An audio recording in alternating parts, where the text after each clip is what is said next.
25 forgotten vegetables that grandparents grew to survive the Great Depression. During the Great Depression, survival meant growing the right crops. Families relied on hardy, forgotten vegetables, nutrient-packed, drought-resistant, and built to last. Some thrived in poor soil, others stored for months, and a few even tasted like unexpected delicacies. What were these secret survival foods? Let's uncover them. Mangel-Wurzel. During the Great Depression, one of the unsung heroes of survival farming was the Mangel-Wurzel, a beet so large it could rival a bowling ball in size, often tipping the scales at 20 pounds. Though most people today might not recognize the name, Mangel-Wurzels, also known as mangolds, played a crucial role in sustaining families during tough times. These beets weren't just for the dinner table. They served a dual purpose, providing hearty meals for people and nutritious feed for livestock. Their high sugar content made them not only beneficial, but also surprisingly tasty for both humans and animals. What's more, they were incredibly durable, with the ability to be stored for months without spoiling, an invaluable trait when food storage was limited. In the world of survival crops, the Mangel-Wurzel stood out for its size, sweetness, and versatility, helping farmers make the most out of every inch of their land during an incredibly challenging period. Rutabaga. Rutabagas were an essential crop for families during the Great Depression, offering a reliable and nutrient-packed food source in tough times. Not only did they have more vitamin C than oranges, but they also provided a much-needed boost to immune systems when fresh produce was hard to come by. What made rutabagas even more valuable was their ability to store for months, up to 4 to 6 months in a cool, dry place. This long shelf life meant families could have access to fresh vegetables even during the harshest winters. These root vegetables were perfect for survival gardens because they thrived in poor soil and didn't require much care. Despite the tough growing conditions, rutabagas produced large, hearty crops. Their versatility was another benefit. They could be boiled, mashed, roasted, or added to soups and stews. Rutabagas were easy to grow and stored well, which is why they became a staple food in many households during the Depression. Winter radishes. Unlike their smaller, peppery spring counterparts, these radishes could grow as large as turnips, providing a much heartier food source. Families made use of every part of the plant, slicing up the crisp roots for meals and cooking the nutrient-rich greens to avoid waste. But winter radishes weren't just valuable as food, they also served as natural pest control. Their strong scent helped repel unwanted insects, making them a smart choice for struggling families trying to protect their gardens without expensive chemicals. Even better, they stored beautifully, lasting all winter when kept in a cool, dark place. In a time when every bit of food mattered, winter radishes proved their worth by being easy to grow, long-lasting, and useful in more ways than one. Whether eaten fresh, pickled, or added to stews, they were a simple yet powerful staple that kept people fed through the hardest months of the year. Salsify. Salsify may not be a household name today, but during the Great Depression, it was a secret weapon in the garden. Often called the oyster plant because of its mild seafood-like flavor, this hardy root vegetable provided families with a reliable food source when fresh ingredients were scarce.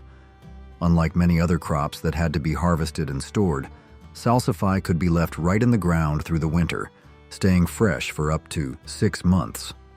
Whenever a meal needed a boost, families could simply dig up what they needed, ensuring they always had access to nutritious food. But salsify wasn't just about the roots. The greens were edible too, making it even more valuable in lean times. It could be boiled, mashed, or added to soups and stews for a hearty, earthy taste. Jerusalem artichoke, Helianthus tuberosus. The Jerusalem artichoke, also known as sunchoke, was a survival crop with a rich history. Native Americans introduced it to European settlers, who quickly recognized its value. Unlike traditional crops that required replanting each season, this hardy perennial returned year after year with little effort. Once in the ground, it became a reliable, self-sustaining food source, exactly what struggling families needed during the Great Depression. What made it even more remarkable was its resilience. Even in the dead of winter, when the ground was frozen solid, Jerusalem artichokes could still be harvested, providing much-needed nutrition when other vegetables had long disappeared. With a naturally sweet, nutty flavor, they weren't just practical, they were a treat. Whether roasted, boiled, or eaten raw, these tubers helped families stretch their food supply without extra labor or storage concerns. In tough times, crops like the Jerusalem artichoke weren't just food. They were a guarantee that no matter how harsh the season, something nourishing would always be waiting beneath the soil. Parsnips. Parsnips were a hidden treasure during the Great Depression, offering both sweetness and sustenance when people needed them most. Unlike many other root vegetables, parsnips actually improved with the cold. After the first frost, they converted their starches into natural sugars, making them a rare and precious source of sweetness at a time when sugar was too expensive for many families to afford. Beyond their flavor, parsnips were packed with calories, providing much-needed energy during long winters. Even better, they required no special storage. Families could simply leave them in the ground all season, digging them up as needed, even when the soil was frozen. This made them a reliable, low-maintenance food source that could stretch meals without extra effort.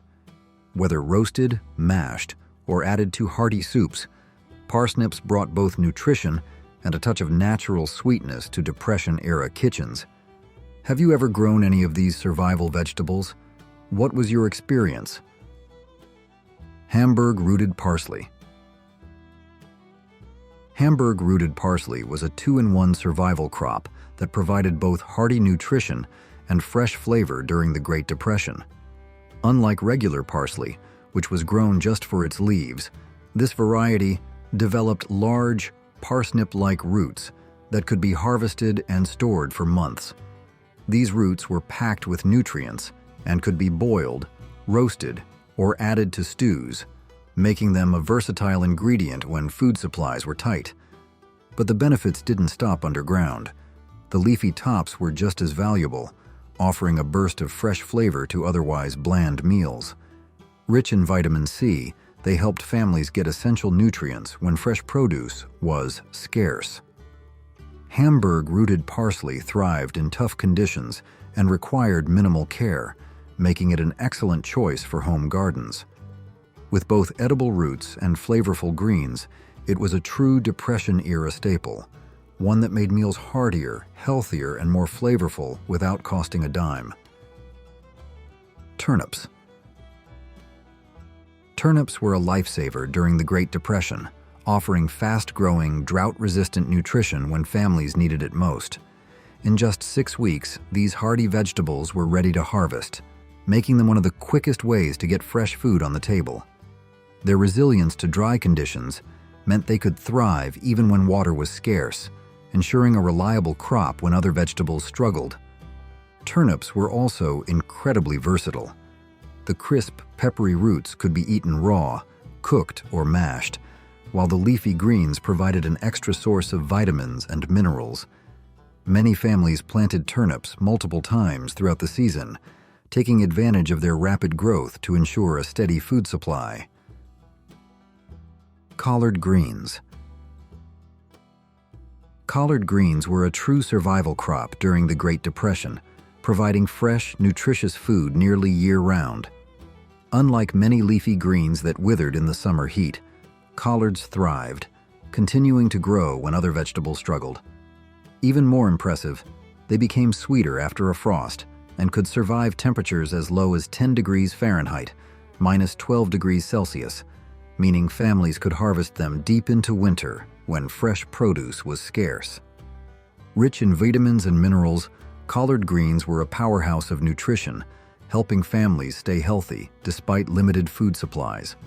Any extra leaves were preserved, either by drying or canning, ensuring that nothing went to waste. Whether simmered slowly with salt and fat for a comforting meal or added to soups and stews, collard greens were a staple in many Depression-era kitchens.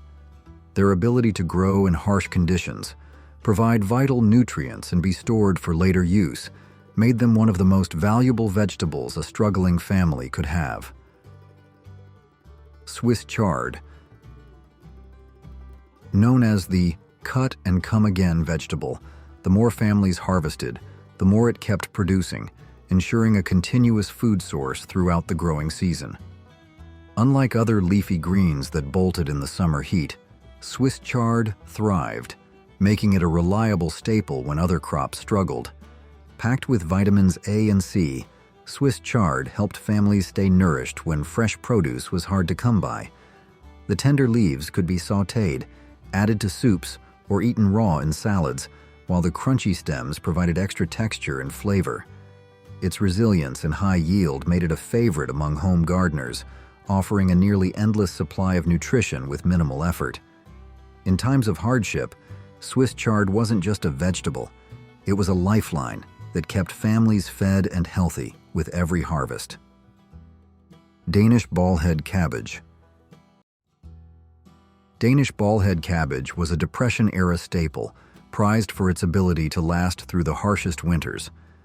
Bred specifically for long-term storage, a single head could stay fresh for 6 to 8 months in a root cellar, providing families with a steady source of food long after the growing season ended. This made it an essential crop at a time when fresh vegetables were scarce in winter. As the temperatures dropped, Danish Ballhead cabbage only got better. Frost enhanced its natural sugars, making it sweeter and more enjoyable to eat. Beyond its long shelf life, it was also packed with vitamin C, an important nutrient that helped prevent illness when diets were limited. Whether eaten raw in slaws, cooked into soups, or fermented into sauerkraut for even longer preservation, this hardy cabbage proved its worth time and time again. In an era when every bit of food mattered, Danish Ballhead cabbage was a true survivor's vegetable, ensuring no family had to go without. Field corn. Field corn was a lifeline during the Great Depression, providing families with a dependable, high-calorie food source that could last all year. Unlike sweet corn, which was eaten fresh, field corn was left to dry on the stalk before being harvested. Once dried, the kernels were ground into cornmeal, a staple ingredient for everything from cornbread to grits and mush, filling meals that stretched limited supplies. One of its greatest advantages was its efficiency. A single acre of field corn could produce enough cornmeal to sustain a family for an entire year, making it one of the most practical crops for self-sufficiency. The dried kernels stored well, requiring little more than a cool, dry space to keep them usable for months. Beyond human consumption, field corn also fed livestock, ensuring families had milk and meat when possible. In a time when every bit of food mattered, field corn was an essential survival crop, keeping families nourished even in the hardest times. Navy beans. These small white beans were packed with nutrients, helping families stay strong through tough times. Even better, they dried naturally on the vine, making them incredibly easy to harvest and store. Once dried, they could last for months without refrigeration, ensuring a steady food supply throughout the winter. But navy beans didn't just feed people, they also helped the land. As nitrogen-fixing plants, they enriched the soil, making it more fertile for the next planting season. A single row of navy beans could produce enough protein to sustain a family, making them one of the most valuable crops in a survival garden. Whether cooked into hearty soups, baked into classic bean dishes, or simply boiled and served with bread, navy beans were a Depression-era staple that proved simple. Homegrown foods could be both nourishing and practical. Please comment 1 to let me know you'll be watching this video until the end. Kentucky Wonderpole beans. Kentucky Wonderpole beans were a Depression-era favorite, valued for their incredible productivity and space-saving growth. Unlike bush beans, these climbed skyward, reaching heights of 7 to 8 feet when supported by poles or trellises. This vertical growth made them ideal for small gardens, allowing families to maximize their harvest, even in limited space. What made Kentucky Wonder beans even more valuable was their versatility. They produced an abundance of tender, flavorful pods that could be eaten fresh, adding much-needed variety to meals. Any extras weren't wasted. Families would dry them for long-term storage, ensuring a reliable source of protein and fiber throughout the winter. Their ability to keep producing for weeks on end meant a steady supply of nutritious food with minimal effort. Hardy, prolific, and easy to grow, Kentucky Wonder pole beans were a true survival crop. Ground cherries. Ground cherries were a hidden gem during the Great Depression, offering a sweet and tangy treat when fresh fruit was hard to come by. Encased in delicate, papery husks, these golden berries had a unique flavor, like a mix of pineapple and vanilla, making them a rare delight in tough times. Their natural protective covering helped extend their shelf life, allowing families to store them for weeks without refrigeration. One of their greatest advantages was their ability to reseed themselves. Once planted, ground cherries often returned year after year with little effort, providing a steady source of fruit without the need for replanting. Families enjoyed them fresh, baked them into pies, or turned them into preserves to brighten up winter meals. Their combination of easy cultivation, long storage life, and delicious taste made them a Depression-era favorite, proving that even in times of struggle, a touch of sweetness could still be found in the garden. Field peas. Field peas were a powerhouse crop during the Great Depression, thriving where other plants struggled. Their deep roots made them resistant to heat and drought, allowing families to harvest food even in tough conditions. This resilience made them a favorite in survival gardens, where every successful crop mattered. Versatility was another reason field peas were so valuable. Families could eat the tender young pods like snap peas, shell the mature peas for hearty meals, or dry them for long-term storage. High in protein, they provided essential nutrition when meat was scarce. Beyond feeding people, field peas also nourished the land. Like other legumes, they fixed nitrogen in the soil, improving fertility for future crops.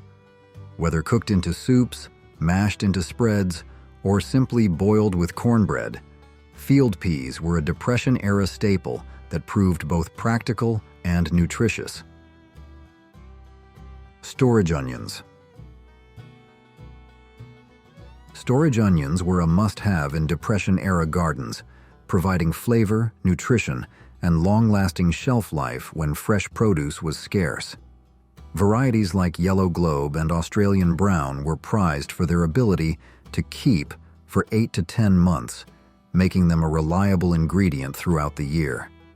Their natural protective skins helped them resist spoilage, allowing families to store them in cool, dry spaces without refrigeration.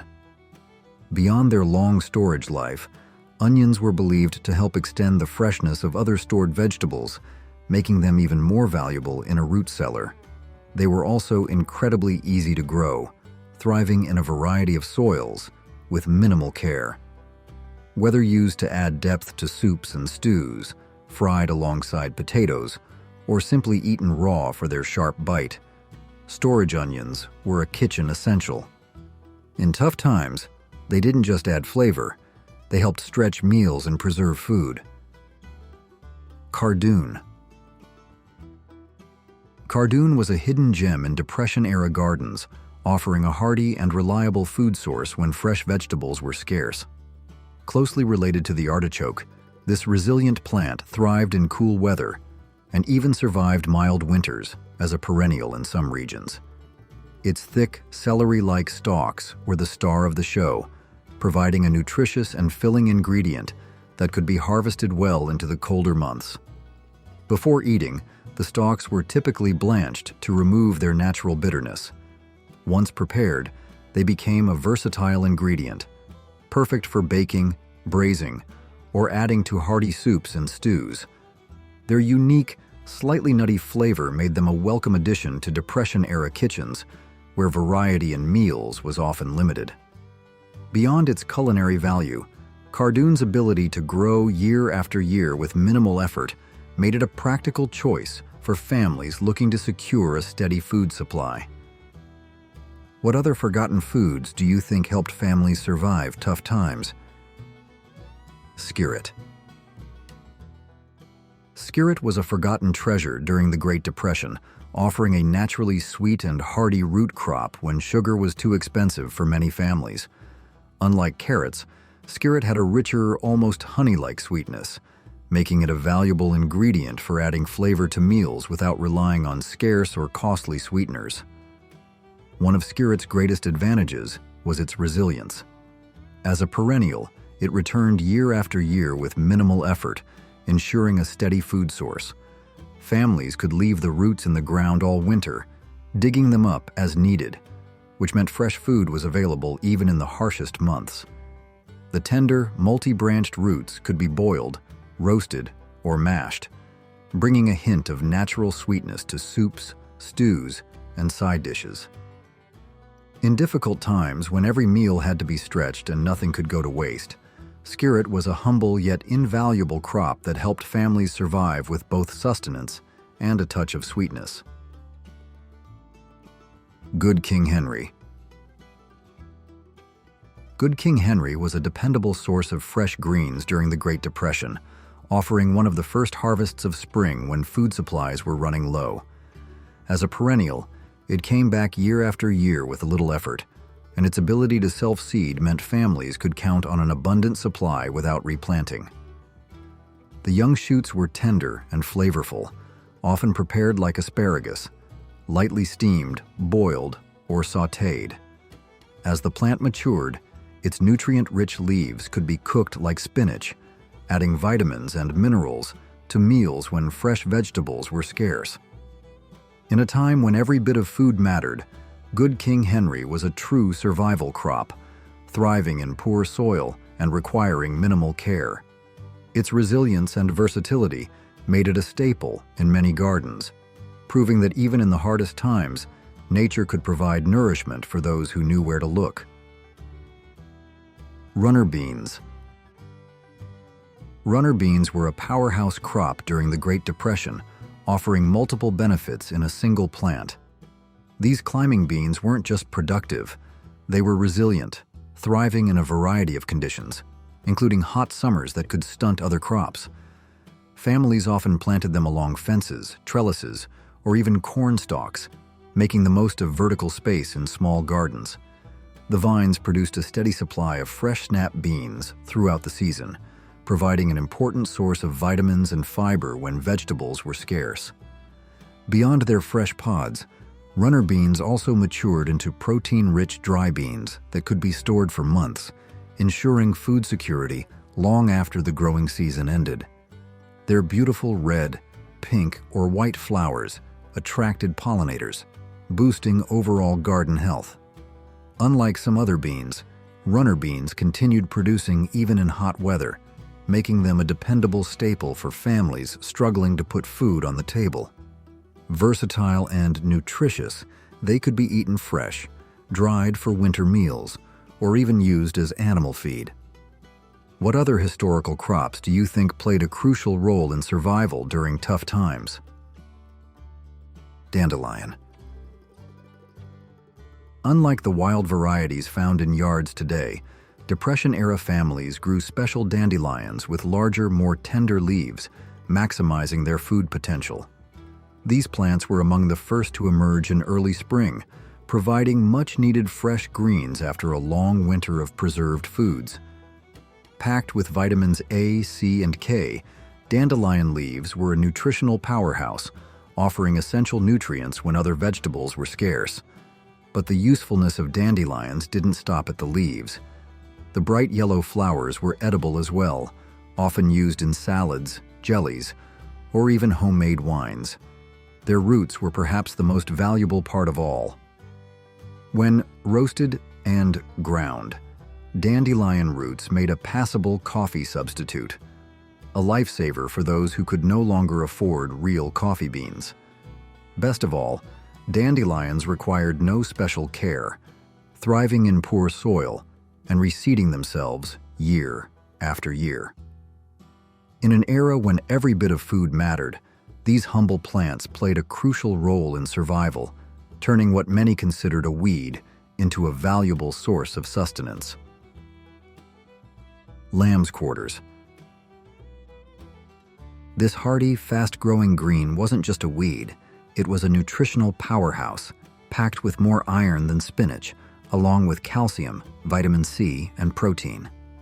Unlike delicate garden greens that required careful tending, lamb's quarters thrived in poor soil and tough conditions, making it an easy, low-maintenance crop for families who needed reliable food sources. One of its greatest advantages was its ability to self-seed, ensuring a continuous supply year after year with little effort. The young shoots, tender and mild, could be harvested early and cooked like asparagus, while the mature leaves were perfect for sautéing, adding to soups, or even drying for later use.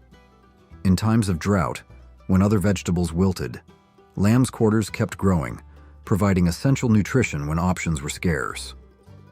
What made this plant even more valuable was its adaptability. Whether eaten fresh, cooked, or preserved, lamb's quarters offered a steady supply of vitamins and minerals at a time when every meal counted. For Depression-era families, this overlooked green was a free, abundant, and vital source of sustenance. Sea kale, Crambe maritima. During the Great Depression, when reliable food sources were scarce, sea kale proved to be an invaluable crop for families living near coastal areas. Unlike traditional garden vegetables, this hardy perennial thrived in poor, sandy, and even salty soils where other plants struggled to survive. Once established, it sent down deep roots, allowing it to access nutrients and moisture beyond the reach of most vegetables. One of sea kale's greatest strengths was its ability to provide two distinct harvests. In early spring, tender young shoots emerged, similar in taste and texture to asparagus.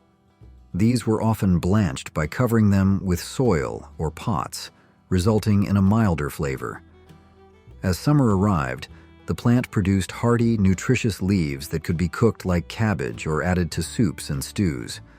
Best of all, because sea kale was a perennial, families could count on it returning year after year without the need for replanting. For those living in harsh coastal conditions or struggling to maintain a traditional garden, sea kale was a lifeline, an almost effortless source of fresh greens that could withstand drought, poor soil, and even salty air. American groundnut, Apios americana. The American groundnut, Apios americana, was an invaluable food source during the Great Depression, offering a unique and sustainable way to feed families in tough times. This native vine was a true survivor in harsh conditions, climbing fences, trees, or trellises to produce clusters of tubers that were packed with protein and other essential nutrients. Unlike many crops that required quick harvesting, the American groundnut had a distinct advantage. It could remain fresh in the ground all winter, allowing families to dig them up as needed. This made it especially useful during the colder months when food was harder to come by. What set the American groundnut apart was its perennial nature. Once planted, it would spread underground, naturally increasing its yield year after year. Families didn't need to replant every season. The vine simply grew back and produced more tubers. These tubers had a slightly nutty, earthy flavor and could be prepared in various ways: boiled, roasted, or mashed, making them a versatile ingredient in everyday meals. Beyond being a nutritious, easy-to-store food, the American groundnut was also a practical crop that required minimal care. In the midst of hardship, it was a reliable source of sustenance, offering a valuable lifeline for families working to survive. 20 weird foods people ate during the Great Depression. Welcome to Who Remembers. Ever wonder what people ate during the Great Depression?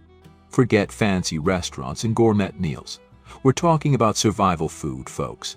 In 1929, the stock market crashed and the world plunged into an economic crisis. Food became scarce, budgets tightened, and people had to get creative in the kitchen. From prune whip to peanut butter stuffed onions, get ready to discover the weird and wonderful world of Depression-era cuisine. We're talking strange concoctions, surprising substitutions, and a whole lot of resourcefulness. Get ready to be amazed, perhaps a little disgusted, and definitely intrigued by the foods that help people get through the Great Depression. Apple Brown Betty.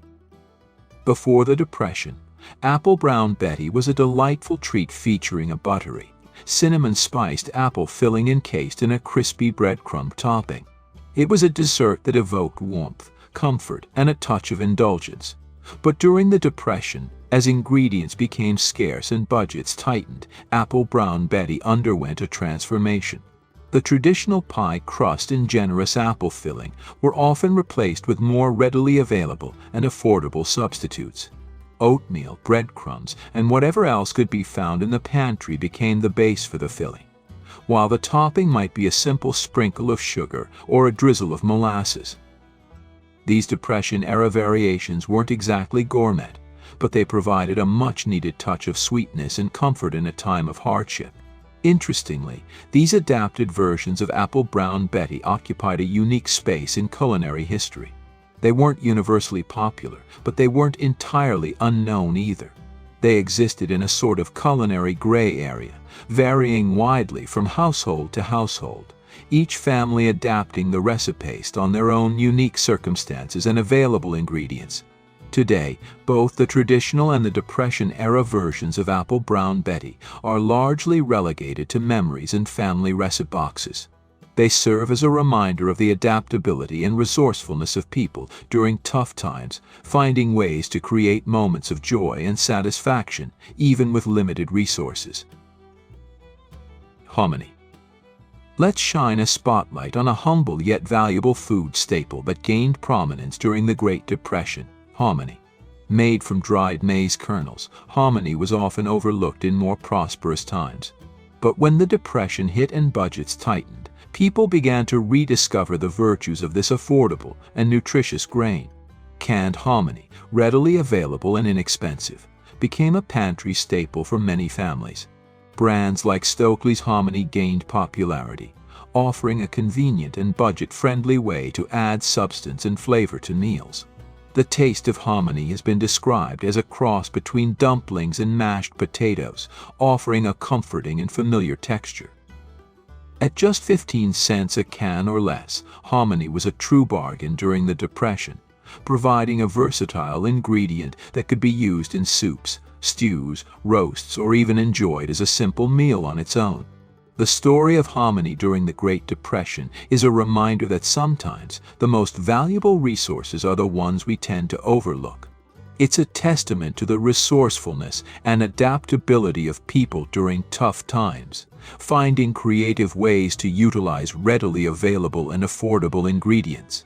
So, the next time you're at the grocery store, take a moment to appreciate the humble can of hominy and its role in sustaining families during a challenging era.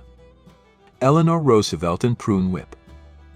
All right, let's dive into the fascinating food story of Eleanor Roosevelt and the Great Depression. Now, Eleanor, a true champion of the people, wasn't about to let hard times dampen the nation's spirits. She was a big believer in home economics and teamed up with Cornell University to promote affordable and nutritious meals. Even though her husband, President Roosevelt, enjoyed fancy foods, they both decided to lead by example and embrace simpler eating habits during the Depression. Food historians tell us this was a powerful message to Americans about adapting to tough times. So, instead of gourmet feasts, the White House menu featured dishes like deviled eggs, mashed potatoes with tomato sauce, and hearty bean and tomato stew. These were practical, budget-friendly meals that anyone could make. And for dessert, get ready for prune whip. Yes, prunes were a popular substitute for fresh fruit back then, and prune whip was a simple and satisfying treat. It was easy to make with just sugar, egg whites, and of course prunes. Now, you might not think of prune whip as a culinary masterpiece, but it represents the ingenuity and resilience of people during the Great Depression. They found ways to make the most of what they had and create delicious meals that nourished their bodies and souls. So, next time you're looking for a taste of history, why not give prune whip a try?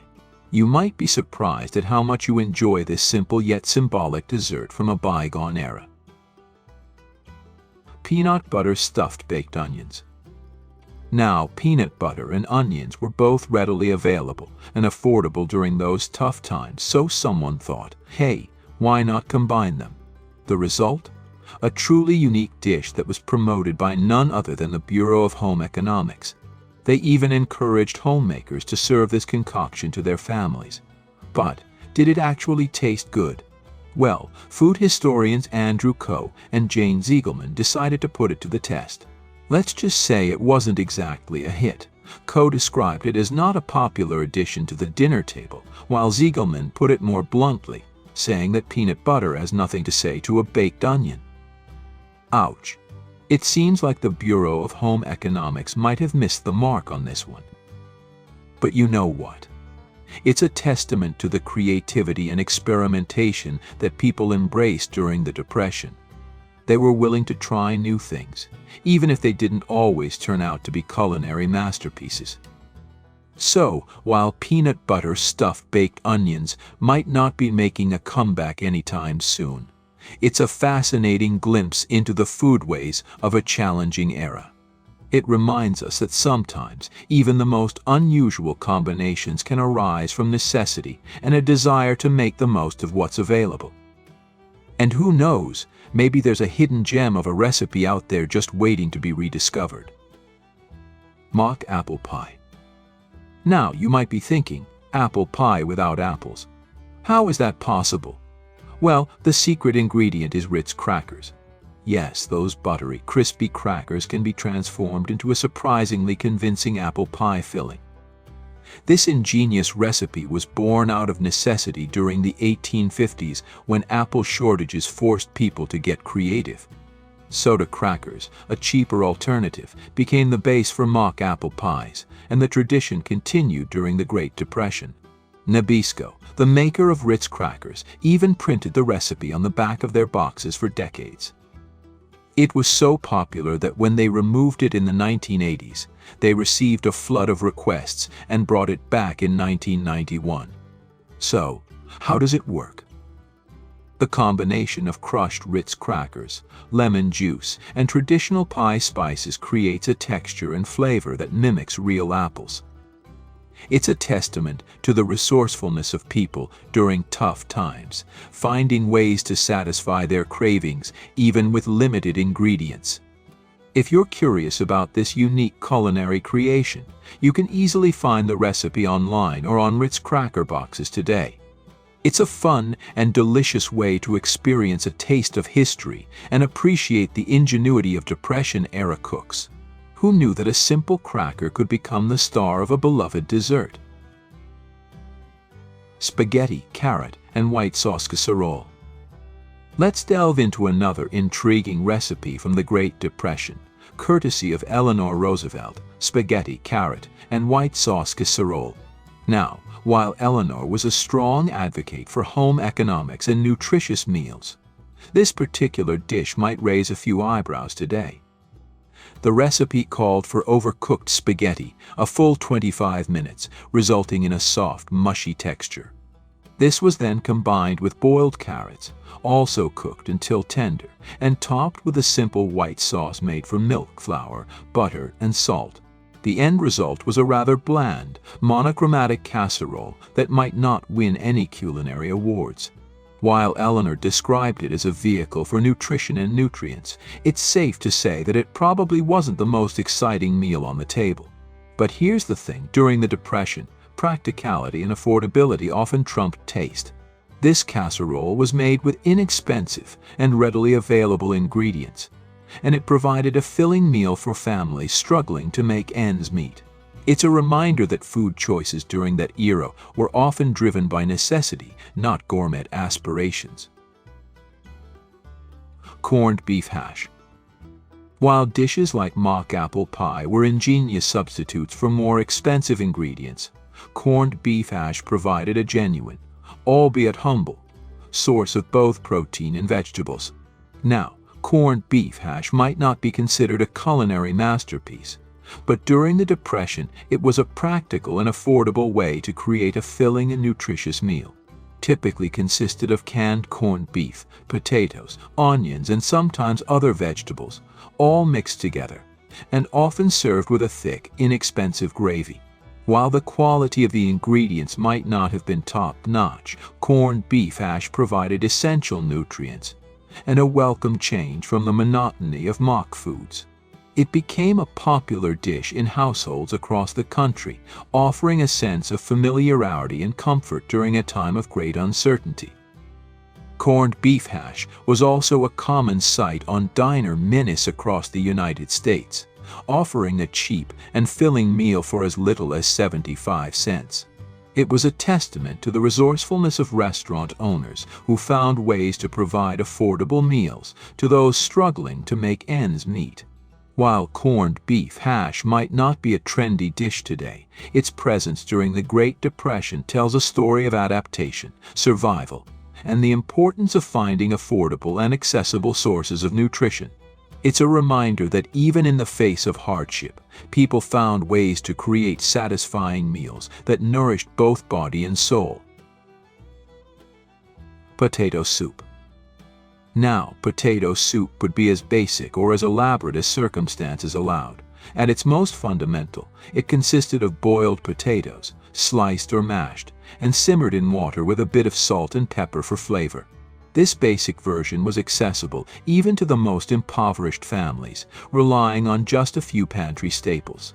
However, when ingredients were more plentiful, potato soup could be transformed into a richer, more flavorful dish.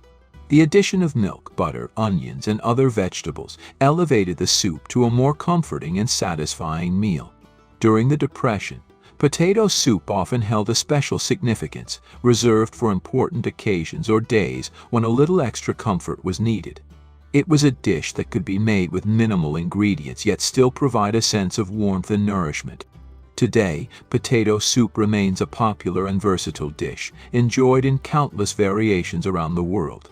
We might make it on a whim, inspired by a recipe online, or simply craving a comforting meal.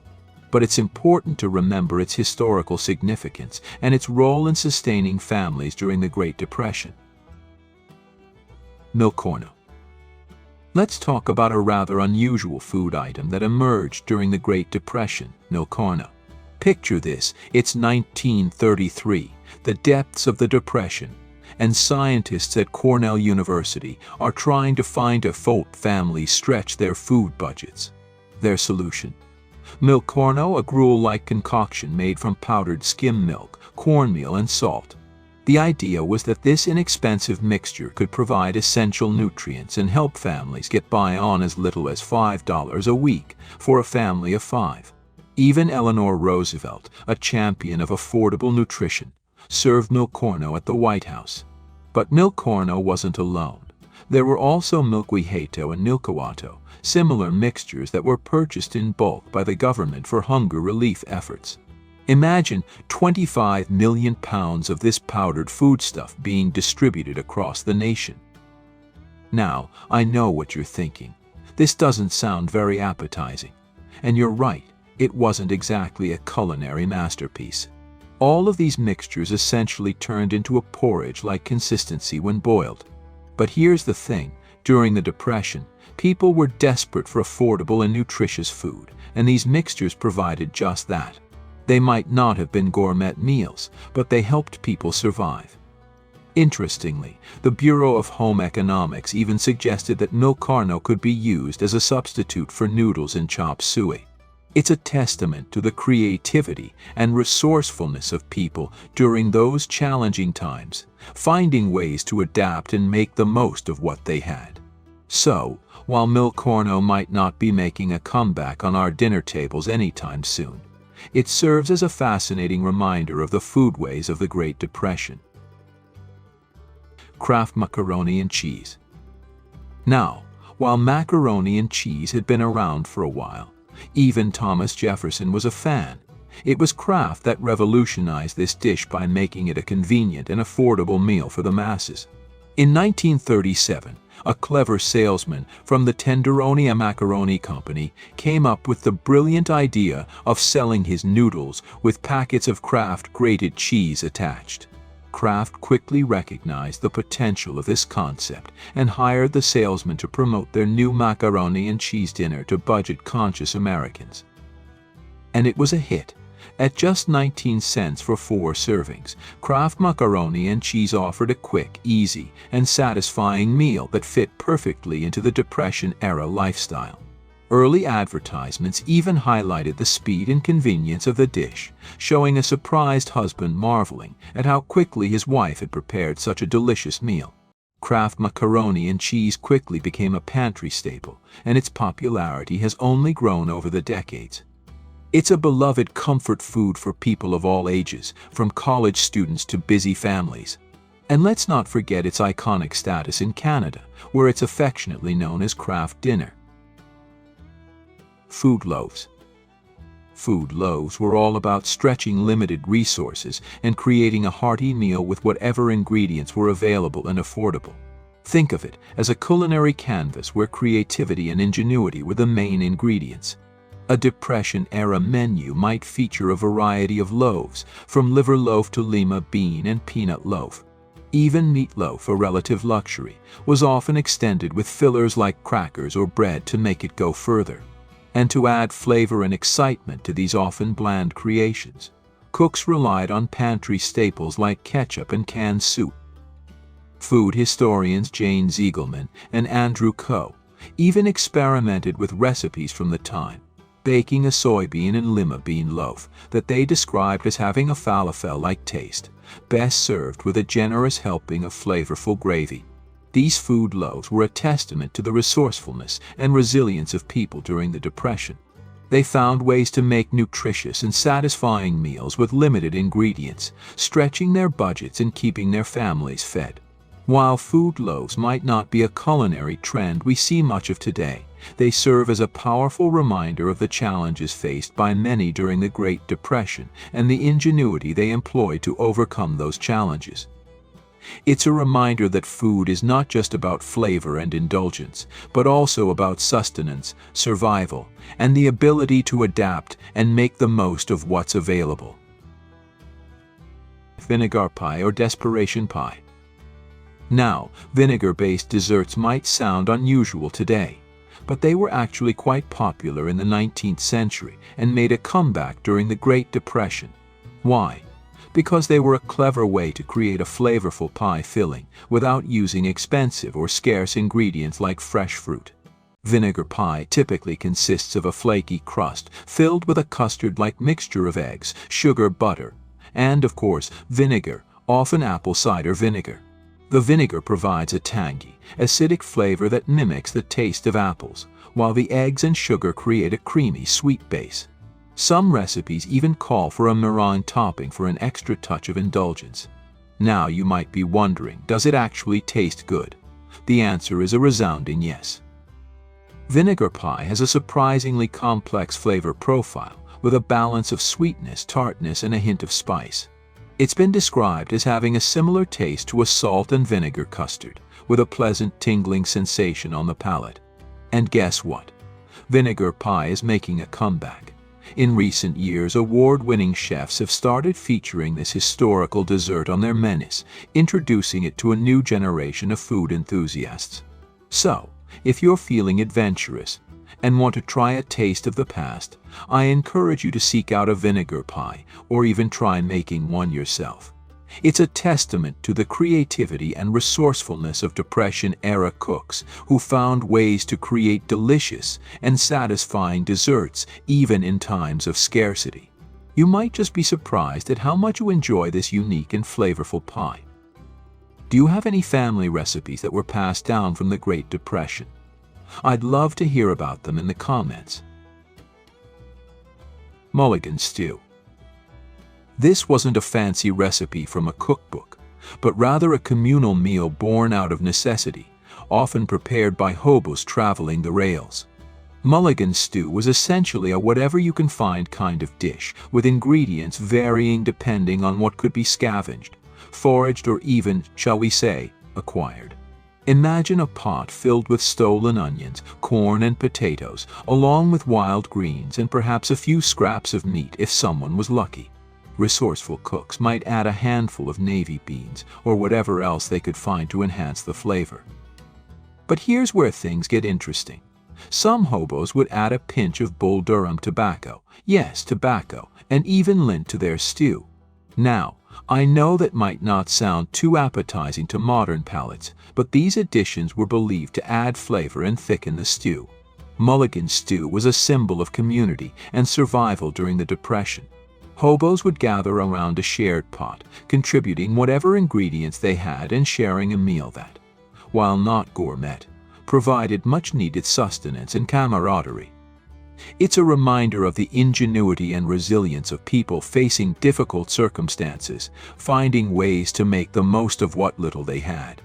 While we might not be lining up to try Mulligan stew today, it's a powerful reminder of the challenges faced by many during the Great Depression and the importance of community and resourcefulness in overcoming adversity.